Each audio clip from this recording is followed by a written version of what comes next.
Ce fut une victoire pour le christianisme lorsque Constantin est devenu chrétien. Cependant, à partir de cette époque, l'Église s'est corrompue.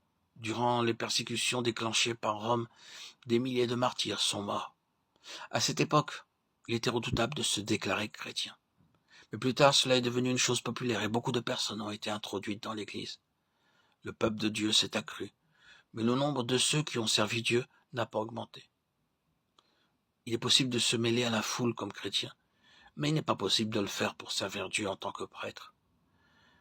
La séparation entre les hommes de l'esprit et les hommes du monde.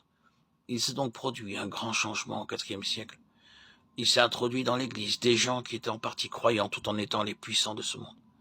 Ils n'avaient aucune intention de servir Dieu. La classe de ceux qui s'occupaient du service spirituel a donc été établie. Nombreux étaient ceux qui pouvaient dire « Nous sommes des séculiers. Vous occupez-vous du service spirituel ?» C'est ainsi que beaucoup se sont détournés du service de Dieu. Nombreux sont ceux qui, parmi le peuple de Dieu, n'ont pas servi comme des prêtres. Au 1er siècle, à l'époque des apôtres, chaque croyant servait Dieu. Au 4e siècle, beaucoup pouvaient dire « Nous sommes le peuple de Dieu, mais nous continuerons à demeurer dans le monde. Nous apporterons seulement de l'argent.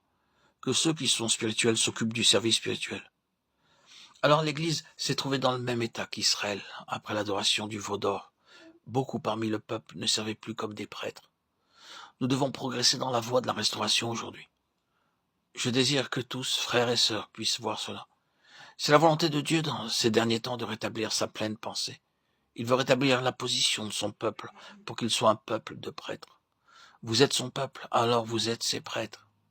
Il y a des prêtres aujourd'hui dans son royaume. Il y aura encore des prêtres et tout le peuple de Dieu sera composé uniquement de prêtres. Je voudrais donc que nous tous, frères et sœurs, nous puissions considérer que nous sommes tous des sacrificateurs.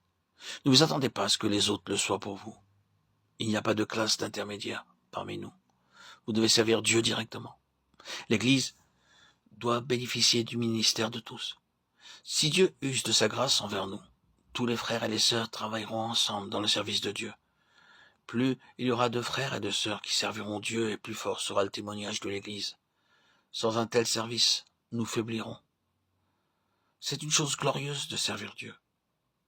C'est glorieux lorsque Dieu accepte que nous le servions, voyant combien nous sommes faibles et misérables. À l'époque de l'Ancien Testament, ceux qui avaient une tare ou un handicap physique ne pouvaient pas servir Dieu. Maintenant, aussi vils que nous puissions être, Dieu nous appelle à son service. C'est pourquoi même si nous sommes perclus des 2 pieds, allons vers Dieu pour le servir.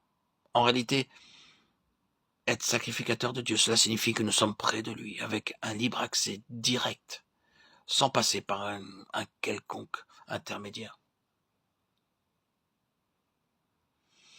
Le royaume de Dieu viendra si nous le savons tous. Si un jour, dans toutes les églises locales, tous les frères et sœurs servaient Dieu, le royaume de Dieu serait au milieu de nous.